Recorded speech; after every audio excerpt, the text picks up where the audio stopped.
দুয়ারে রিপোর্টারে এবার একটা ছবি দেখাই আপনাদের। ছবিটা দেখুন প্রথমে। উত্তর 24 পরগনার দেখুন, এটা একটা প্রাথমিক স্কুল। এই স্কুল বন্ধ, স্বাভাবিক বন্ধ থাকবে, কারণ পড়ুয়ারা শিক্ষকরা কিভাবে ঢুকবেন?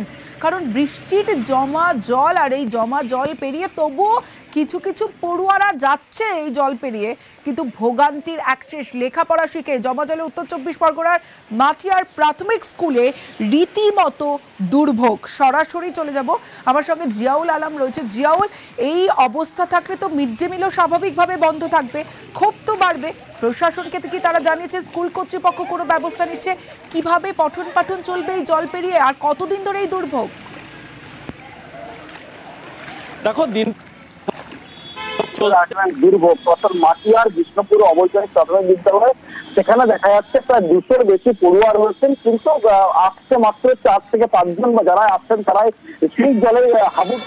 সেই জলে হাবুডুবু খাবার অবস্থা, অর্থাৎ কোমর সমান হাঁটু সমান জল। সেখানে শিক্ষকরা আসছেন কিন্তু কোনো পড়ুয়ার দেখা নেই। তার কারণ একেবারে হাঁটু সমান জল, প্রায় সপ্তাহ দুয়েক ধরে সেখানে জলমগ্ন হয়ে রয়েছে, এবং সেখান থেকে বাথরুমের জল যেমন আসছে, মিড ডে মিলের সেখানে জলের তলায়, ফলে মিড ডে মিলও বন্ধ। ফলে একেবারে চরম দুর্ভোগে পড়েছেন। একাধিকবার তারা প্রশাসন অর্থাৎ স্কুল কর্তৃপক্ষ জানিয়েছেন, যারা জল নিকাশি ব্যবস্থা সরাসরি কাজ করে তাদেরকেও, কিন্তু তাদেরও কোনো উপায় নেই। তারাও কিন্তু এসে ঘুরে যাচ্ছেন, কিন্তু যেভাবে একেবারে জল নিকাশির জন্য একেবারে এই অবৈতনিক প্রাথমিক বিদ্যালয়ের জলের তলায়, ফলে অনেক পড়ুয়াই সমস্যায় পড়েছেন। তার কারণ প্রায় 15 দিন ধরে তারা স্কুলমুখী হতে পারছেন না, এবং যারা আসছেন তারাই পড়ে যাচ্ছেন জলে। ফলে তাদের ব্যাগ ডুবছে, কখনো তো জামা কাপড় ভিজছে, ফলে স্কুলমুখও হচ্ছে না। এখনো পর্যন্ত স্কুল কর্তৃপক্ষ বারংবার চেষ্টা করছেন, কিন্তু কোনো রকম ভাবে জল সরার ব্যবস্থা হচ্ছে না। প্রধান শিক্ষকরা জানিয়েছেন যে পাশে একটি হাইড্রেন, সে হাইড্রেন অবৈধভাবে একটা কাজ হচ্ছে, তার জন্যই কিন্তু এই জলমগ্ন রয়েছে।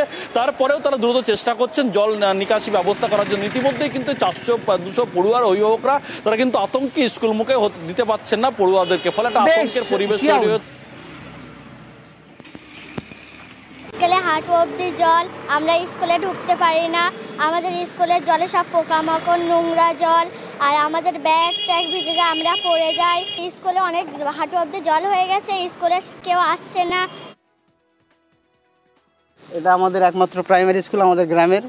আমাদের এইসব বাচ্চারা এখানেই পড়াশুনো করে, কিন্তু এই একটু সামান্য জল হলে জল জমে যায়, স্কুল ছুটি। আজকে স্কুল কিন্তু ছুটি না, স্কুলে গেট খোলা আছে। দেখুন ওই মাস্টারমশাইরা মানে এই একাই বসে আছে, স্টুডেন্ট কেউ আসেনি। এইভাবে চললে আমাদের বাচ্চারা পড়াশুনো কীভাবে করবে?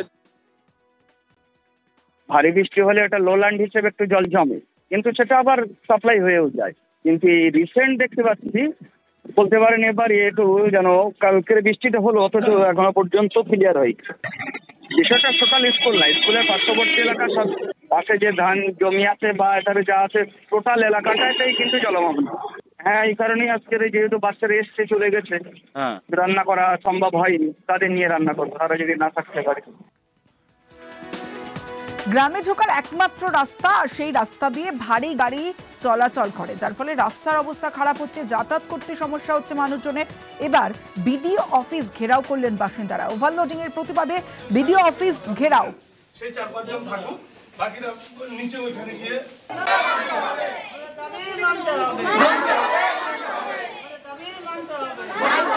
গ্রামের যারা মহিলারা রয়েছেন তারাও প্ল্যাকার্ড হাতে বিক্ষোভ দেখাচ্ছেন বিডিও অফিসের সামনে।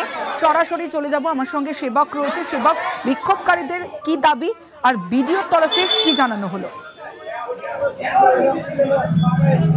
একদমই, দেখো, পুরাতন মালদহের মঙ্গলবাড়ি পঞ্চায়েতের ঝাঁঝরা এলাকার মানুষজন তারা আজকে বিডিও অফিসে ঘেরাও করে বিক্ষোভ দেখান, ধর্ণা অবস্থান করেন। এর আগে তারা রাস্তা অবরোধ করেন।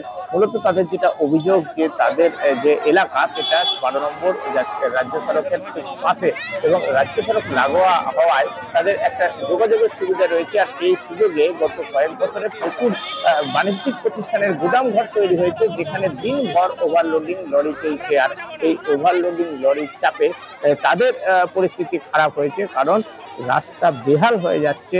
একের পর এক গাড়ি সকাল থেকে শুরু হচ্ছে, যেটা প্রত্যেকটি পণ্যবাহী মালবাহী গাড়ি, এবং অত্যন্ত ওভারলোডিং এর সমস্যায় তারা ভুগছেন। তারা এর আগেও প্রশাসনের নজরে এনেছিলেন, কিন্তু তারপরেও কাজ হয়নি। শেষ পর্যন্ত আজকে বিডিও অফিসে যান তারা, এবং এখানকার পুলিশ তারা হস্তক্ষেপ করে বিডিও অফিস থেকে তাদের সরায়।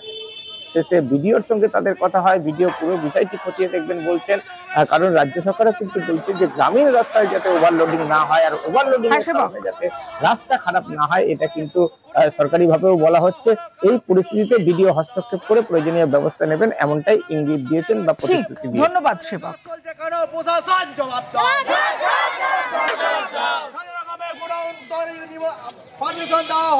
ছেলেপেলে কিভাবে স্কুল যাবে? আমার ছোট ছোট ছেলেপেলে, বুঝতে পারছেন? যাচ্ছি সাইড দিয়ে গাড়ি চলে দিচ্ছে। কেন মানুষ যাবে কোথায় দিয়ে? মাথা উপরে যাবে? এটাই মানুষ যেতে হাঁটাচলা করতে পারছে না ভালো করে, এটাই সমস্যা। এগুলো বানানো হয়েছে কি মানুষ গোদামের জন্য নাকি মানুষের জন্য? এটাই চাইছি, নতুন করে গোদাম হবে না, যে গোদাম আছে ওটা বন্ধ করা যাবে। মঙ্গলবাড়ি গ্রাম পঞ্চায়েতের অন্তর্গত ঝাঁঝরা গ্রামে গোডাউনের সামনের রাস্তা নিয়ে জনগণের কিছু সমস্যা হয়েছে। মানে রাস্তাতে যেহেতু গোডাউনের জন্য ভারী যান চলাচল হয়, তাতে সাধারণ জনগণের হাঁটাচলা বা স্কুল যাওয়ার পথে সমস্যা হচ্ছে। এই বিষয়ে ওনারা আমার কাছে একটা দাবি জানাতে এসেছিলেন যে মালিক পক্ষের সঙ্গে যেন একটু আমরা বসি এবং তাদেরকে এটা জানানো হয় যে এই অসুবিধাগুলো যাতে না হয়। তো এই বিষয়টি আমাকে খতিয়ে দেখতে হবে। বাংলা সিকিম লাইফলাইন 10 নম্বর জাতীয় সড়ক ফের বন্ধ 10 নম্বর জাতীয় সড়ক বাংলা সিকিম লাইফলাইনে ধস আর 10 নম্বর জাতীয় সড়কে সেবকের কাছে ধস। আগামী 24 ঘন্টা বন্ধ গুরুত্বপূর্ণ এই জাতীয় সড়ক। সরাসরি চলে যাব পার্থ প্রতিম রয়েছে আমার সঙ্গে। পার্থ, 24 ঘন্টায় গুরুত্বপূর্ণ জাতীয় সড়ক বন্ধ থাকবে, তাহলে বিকল্প কোন রুটে যান চলাচল করতে পারবে?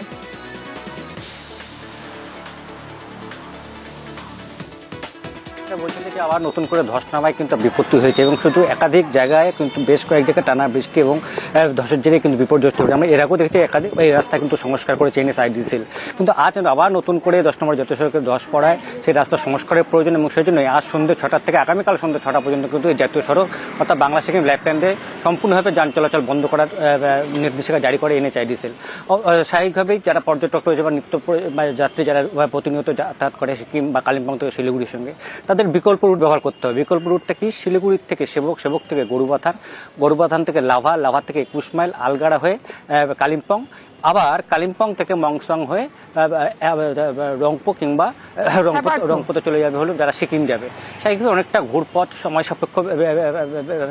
সাপেক্ষ ব্যাপার, কিন্তু দুর্ভোগ একদিনের জন্য পোহাতে হবে এমনটা কিন্তু এনএইচআইডিএসএল জানিয়েছে। যদি টানা বৃষ্টি থাকে তাহলে আবার নতুন করে বিপর্যস্ত তাহলে ফের বন্ধ হতে পারে এই বাংলা সিকিম লাইফলাইন 10 নম্বর জাতীয় সড়ক। ধন্যবাদ পার্থ।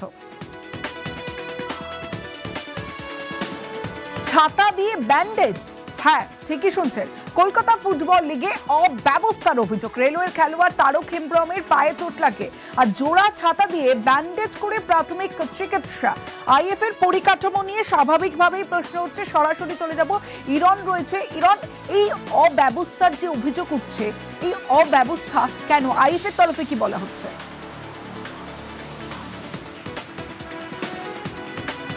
দেখো, ব্যারাকপুরে কলকাতা লিগের প্রিমিয়ার ডিভিশনের ম্যাচ হচ্ছে মোহনবাগান বনাম রেলওয়ে।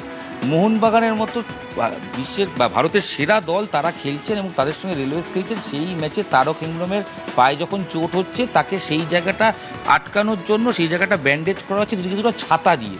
এই ছবি দেখার পর ইতিমধ্যে ছবি ভাইরাল হয়ে গেছে। এই খবর যখন নিউজ 18 বাংলায় আমরা দেখাই, তার আমরা আইএফের সঙ্গে অবশ্যই কথা বলি এবং আইএফএ বলছেন যে তাদের আর কোনো ব্যবস্থা নেই, কারণ তারা নাকি অনেক ঘেটে দেখেছেন এই ইনজুরি হলে কি করা যায় কোনো কিছু জানা নেই। খুব বেশি হলে কাঠের টুকরো থাকতে পারে বা লোহার রড, কিন্তু প্রশ্ন হচ্ছে যেখানে ভারত বিশ্বকাপ খেলার স্বপ্ন দেখে, পরিকাঠামো এতটা এগিয়ে গেছে, সেখানে এই কাঠের টুকরো, লোহার রড এছাড়া কি কোনো ব্যবস্থা করা যেত না? ছাতা, একটা ছাতা বৃষ্টি আটকানোর জন্য তাকে ব্যান্ডেজের দুদিকে রেখে পায়ের ট্রিটমেন্ট করা হচ্ছে। এ তো মধ্যযুগীয় ট্রিটমেন্ট। বর্তমানে যত উন্নতি হয়েছে বিশ্ব ফুটবলের, সেখানে কলকাতা লিগ আরও ক্রমশ পেছোচ্ছে। আইএফএ কর্তারা তারা চেষ্টা করছেন জেলায় লিগ ছড়িয়ে দিতে, কিন্তু তাদের মেডিকেল সিস্টেম এতটাই খারাপ যে এই ছবি ফুটে উঠছে যেখানে ছাতা দিয়ে ব্যান্ডেজ। আইএফএ তাদের দোষ মানতে নারাজ, তবে বলছেন এই ফুটবলারের চিকিৎসার যাবতীয় খরচ দেবেন। আসলে নিজেদের ভুলটা কোথাও গিয়ে হয়তো আইএফএ সামনে বলতে চাইছেন না, কিন্তু ছাতা দিয়ে যে ব্যান্ডেজ বাঁধার ছবি ফুটে উঠেছে সেটা কলকাতা ফুটবলের জন্য বিরাট লজ্জা। বেশ, শিলিগুড়ি পৌরসভার উদ্যোগে নতুন হাসপাতাল, পুরো এলাকার বাসিন্দাদের চিকিৎসায় উদ্যোগ। মাতৃসদনের ফাঁকা জমিতে তৈরি হবে হাসপাতাল। হাসপাতালে কি কি পরিকাঠামো থাকবে জানবো, সরাসরি চলে যাব। পার্থ রয়েছে আমার সঙ্গে। পার্থ,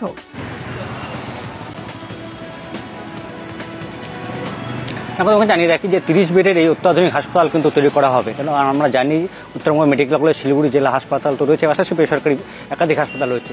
কিন্তু পুরবাসী যারা বস্তি এলাকার বাসিন্দা তাদের সুবিধার্থেই কিন্তু এই নতুন 30 বেডের হাসপাতাল প্রথম পর্যায়ে তৈরি করছে পৌরসভা। আজ মেয়র জেলা স্বাস্থ্যকর্তাদের নিয়ে পরিদর্শনের পর তিনি জানিয়ে দেন কী কী সুবিধা থাকবে সেখানে, যেমন আলট্রাসোনোগ্রাফি করানো যাবে, ইসিজি থেকে শুরু করে অত্যাধুনিক এক্সরে মেশিন থাকবে। সেই সঙ্গে যাতে চিকিৎসকরা সেখানে থেকেই চিকিৎসা করাতে পারেন সেই জন্য চিকিৎসকদের জন্য আলাদা কোয়ার্টারের ব্যবস্থা থাকবে এবং পাশাপাশি কিন্তু রাতেও ওষুধ মিলবে, অর্থাৎ দিন রাতে যাতে ওষুধ পরিষেবা শহরবাসী পায় তার ব্যবস্থা কিন্তু থাকছে এবং চলতি বছরের ডিসেম্বরে এই কাজ শুরু হবে, এমনটাই জানিয়েছেন মেয়র গৌতম দেব। বেশ,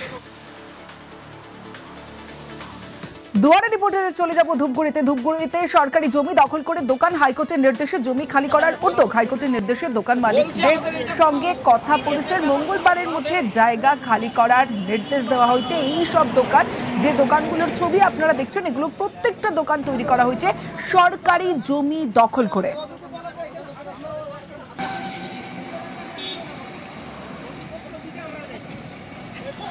সরাসরি চলে যাব, রকি রয়েছে আমার সঙ্গে, রকির সঙ্গে কথা বলবো। রকি, যে ছবি আমরা দেখতে পাচ্ছি, একের পর একাধিক দোকান এই সরকারি জমি দখল করে করা হয়েছে এবং নির্দেশে জমি খালি করার উদ্যোগ তো নেওয়া হলো, কিন্তু যারা এই দোকান তৈরি করেছেন তাদের কি বক্তব্য?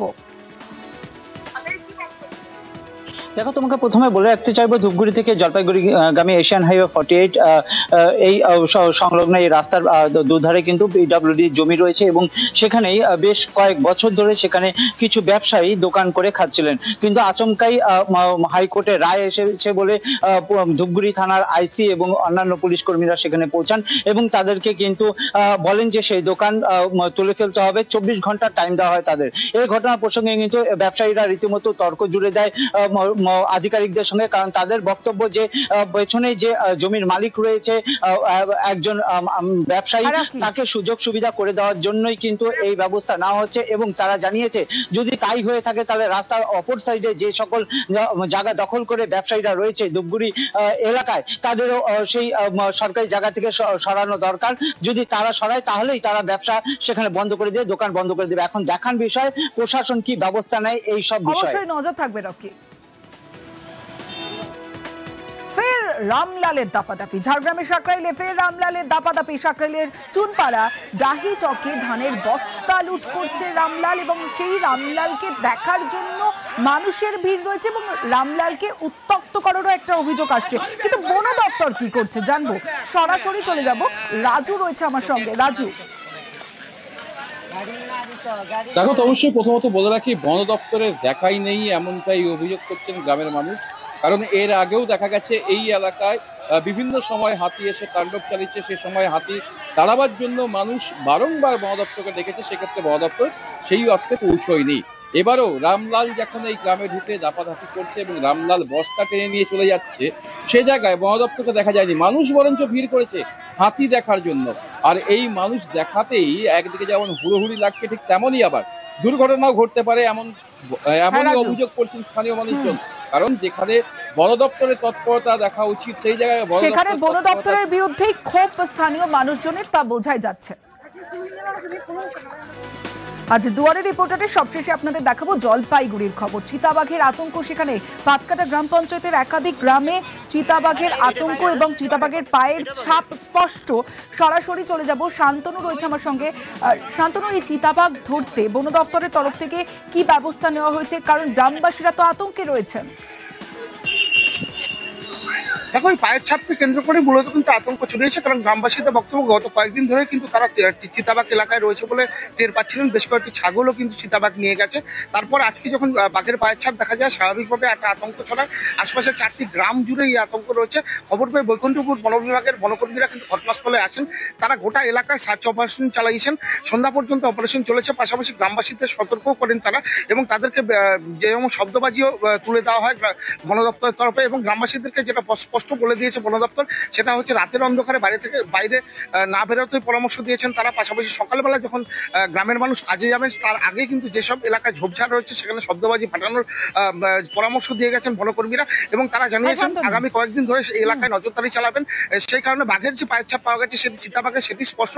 সেই কারণে কিন্তু বাড়তি নজর রাখা হচ্ছে গোটা গ্রামে, বাজিতপাড়া এবং সংলগ্ন যে সকল গ্রামগুলো রয়েছে সেই গ্রামগুলোতে নজরদারি চলবে। বেশ শান্তনু।